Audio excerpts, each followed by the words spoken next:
لاہور سے الصبح باہر نکلتے ہی اندازہ ہو گیا کہ جی ٹی روڈ کی 110 کلومیٹر پٹی کو پاکستان کا صنعتی دل یوں ہی نہیں کہتے۔ شاہدرہ سے گجرات تک چھوٹے بڑے کارخانوں کی ایک نہ ختم ہونے والی قطار جو راوی سے دریائے چناب تک چلتی چلی جا رہی ہے۔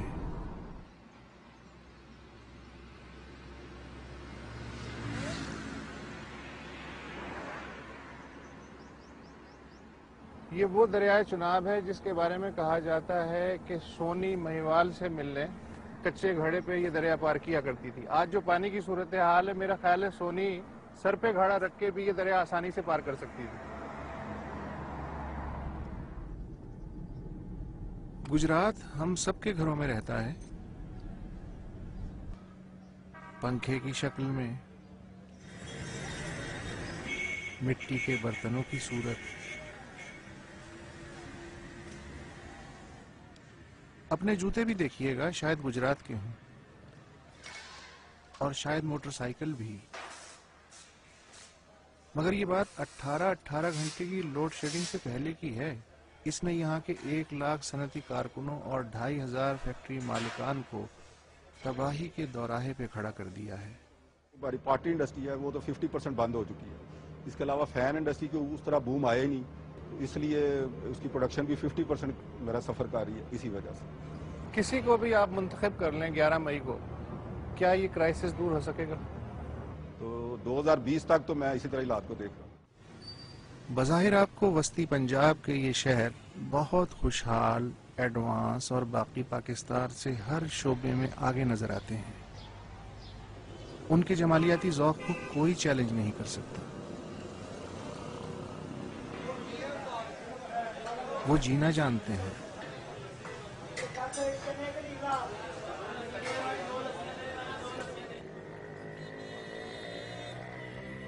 الیکشن کہاں ہے؟ الیکشن کے نام پہ ایک بہار ہے۔ کتنی جمہوری لگ رہی ہے یہ ساری فضا، مگر ذرا سا کھرچو تو اندر سے فرسودہ قبائل ہی نکل آتا ہے۔ رشتے ناتے سے ووٹ تک سب فیصلے جاٹ، گجر، آرائیں، راجپوت اور کشمیری کے دماغ سے ہوتے ہیں۔ مجھے پچھلے الیکشن میں بھی یاد ہے کہ ایک برادری کے کینڈیڈیٹ جو تھے وہاں اس علاقے میں کوئی 10 کے قریب پولنگ سٹیشن تھے جہاں دوسرے فریق کو صرف اس لیے کوئی پولنگ ایجنٹ نہ مل سکا کہ اس کی برادری کا وہاں کوئی شخص نہیں تھا۔ کہنے کو ضلع گجرات کی 3 تحصیلیں ہیں، مگر اہل گجرات ناروے کے دارالحکومت اوسلو اور اسپین کے شہر بارسلونا کو بھی گجرات کا حصہ سمجھتے ہیں۔ 1300 دیہاتوں میں شاید ہی ایسا کوئی گاؤں ہو جہاں یورو اور پاؤنڈ کے اثرات نہ ہوں، مگر یورپ بھی کچھ نہ بگاڑ سکا۔ وہاں سے جب وہ ویل آف ہو کے آئے، پیسہ لے کے آئے، تو سب سے پہلے انہوں نے یہاں کے اسلحہ خریدا، بڑا مکان بنایا، اور وہ کشمکش کا حصہ بنے، چونکہ وہ کورٹ کچہری کے پیسے افورڈ کر سکتے تھے۔ اگر یہ افورڈیبلٹی کمزور ہوتی تو شاید کمپرومائز زیادہ ہوتے۔ لوگوں نے آ کے اپنے آباء و اجداد کے بدلے لینا شروع کر دیے۔ لیکن مادی خوشحالی کچھ نہ کچھ تو سیاسی سوچ بھی بدلتی ہے۔ پہلے یہ لوگ جو تھے عام طور پر حکمران پارٹی سے وابستہ ہوتے تھے اور اس کے تابع تھے، ہاں جی، اوورسیز۔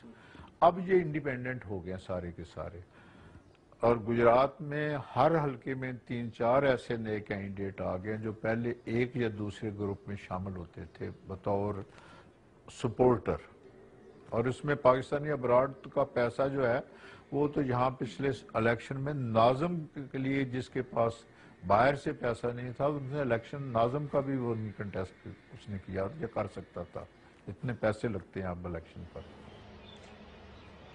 مگر شہر سے پرے گجرات یونیورسٹی میں جا کے لگتا ہی نہیں کہ یہ سماج اپنے اندر اس قدر پیچیدہ بھی ہو سکتا ہے۔ جب تک باقی دیگر عوامل جو ہیں اس میں شامل نہ ہو، صرف تعلیم سے کوئی خاص تبدیلی نہیں آتی۔ میں ایک مثال آپ کو دیتا ہوں کہ قرآن مجید میں 1400 سال پہلے ماں کا بہن کا حصہ مقرر کر دیا تھا۔ لیاقت علی خان نے جنوری 1948 میں اس کو قانونی شکل دے دی تھی، لیکن آج تک گجرات کے دیہی علاقوں میں نہ بہن کو حصہ ملتا ہے نہ ماں کو ملتا ہے۔ گجرات نے بہت سے تخلیقی لوگ پیدا کیے ہیں، کیا انہیں یہ موضوعات کافی نہیں بات کرنے کے لیے، لکھنے کے لیے؟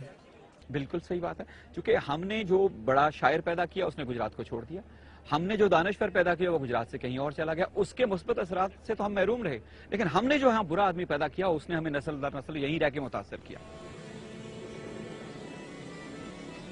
اس دفعہ بھی کچھ لوگ جیتیں گے اور کچھ ہار جائیں گے،